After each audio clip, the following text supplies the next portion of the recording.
Hello and welcome to Forward Camera tutorials on our YouTube channel. Please subscribe. So today we're going to talk about a 1960s Nikon SLR built like a tank, and it's called a Nikkormat.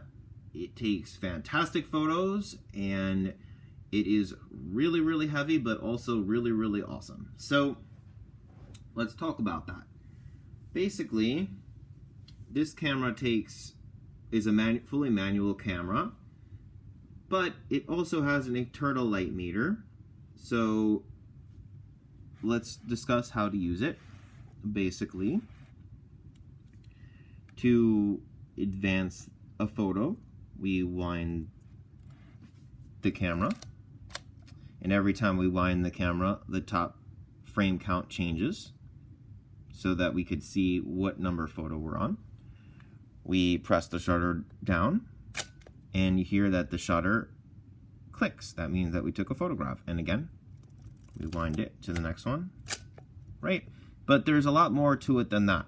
So notice at the top, they have a top light meter here. So when you're taking a photo, the needle is in the center. That means that it's properly exposed. But right now the meter is all the way to the right. So if we had a battery in this and I changed my aperture or my shutter speed, I can get it to come to the center, and then we're good to go. It also has a light meter inside the viewfinder, so when we look and compose the photo in there, we would be able to see plus or minus in exposure with a needle, and we want the needle to be in the center of the two. When we're using this camera, we would put a battery on the bottom. Okay. The cool thing about this camera is that there is a shutter speed indicated by this ring on the lens. Usually shutter speed is up here and it's a knob that you can do it over here, but this might be a little bit more convenient for some people, because if you just do your aperture, change your aperture, which is the size of the little hole inside the lens over here. That's the black lens. And then you could also change your shutter speed on the lens itself too. So you don't have to go here for your aperture and then back and forth between the two knobs until you have the proper exposure. Instead, you do it all on the lens itself, and see, I noticed I'm changing the shutter speed with this dial here, and it will tell you with a little indicator here what shutter speed. So you notice right now it's 500, 1/1000th, right? All the way to bulb mode, which is if I want to keep my camera open for extended period of time during nighttime or long exposure photos. That's bulb mode, 1 second, 1/2 a second, all the way up again to 1/1000th of a second. So basically, this is an SLR camera, which means that when I look through here, I'm seeing directly through the lens, which really helps you be able to tell, like, I see this, I know that I'm taking whatever it is I saw is going to be my photo. So the other thing is this over here. Well, this pushes down your f-stop. So I'm going to give you, if you can see, notice that the aperture closes every time I press the button down. So that tells me, right, what's going to be in focus, what's not going to be in focus with my f-stop, right, my aperture. And you'll notice that if I changed it to 16, it's going to be really small. If I change it all the way to 2, it's barely, you don't see anything because it's super large, right? So it lets more light in versus less light, and that will help you with your exposure.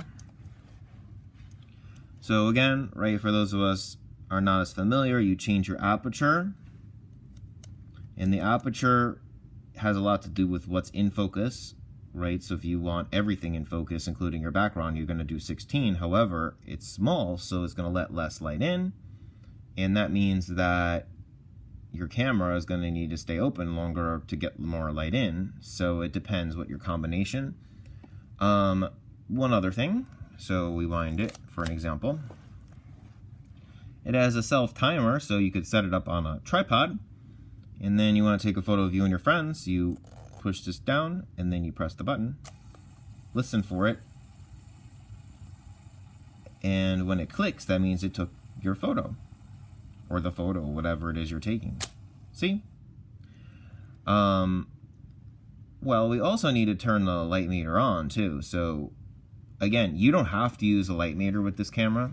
If you just want to do it straight up from what you think the light should be, that's fine. If you want to use an external light meter, that's fine too, but it does have an internal light meter. So you would basically just put a battery in, and you would need to stop down, and that will send the needle up and down, and you'll be able to see and make sure that your camera, right, that this shows, right, so like I blind it, and that you see the red dot, that means that it's turned on. You don't want this over here because that might be turned off, right? When you press down, the needle moves up and down, and you want to get it in the center, and that means that it's properly exposed, and then you press boom, next photo. It is a very smooth, very nice camera that will take extremely awesome photos. Nikon has been producing high quality cameras for a pretty long time now, and I suggest it. It doesn't have any fancy features like aperture priority, shutter speed priority. It's not an automatic camera, but it really makes you think, and it is super high quality because when you handle this camera, just the feel of the camera it's built like a tank. It will survive pretty much anything. It is such a good camera. I love it. And now, the other thing I want to tell you about is how to put a flash on the camera. Notice these older SLRs from the 60s, many of them did not have a flash sync on the top. It was an attachment, so you would have to get an attachment to put your flash on top. And you would need to get a special sync cable, which goes in one of these two, depending upon which one you use. Most likely X, but depends, right? And to open up the camera, over here there's a lock. So we're gonna pop our lock. Up, opens up. Put our 35mm cartridge in here, around the back into the little hole over here. You're gonna crank and get it nice and tight, and when it's tight, you're gonna close it and it locks. Remember, the lock over here is right down here. You have to pull it for it to pop open. You're going to crank it, crank it, crank it, and then when you reach 1, that's your first photo. The red stuff is going to tell you that that's just going to be garbage because most of it's going to be exposed outside the camera anyway. So now you're at your first photo. To take the lens off, we press this button over here, and we twist the lens just like that. And we notice that in the inside we have a mirror. So could I show you something? Over here, we want to sometimes flip up our mirror. Ooh.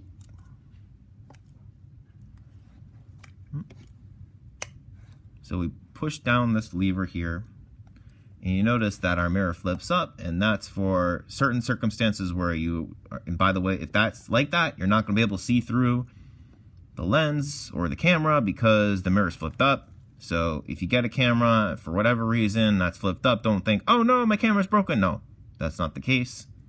Try to flip it back and make sure that that's flipped.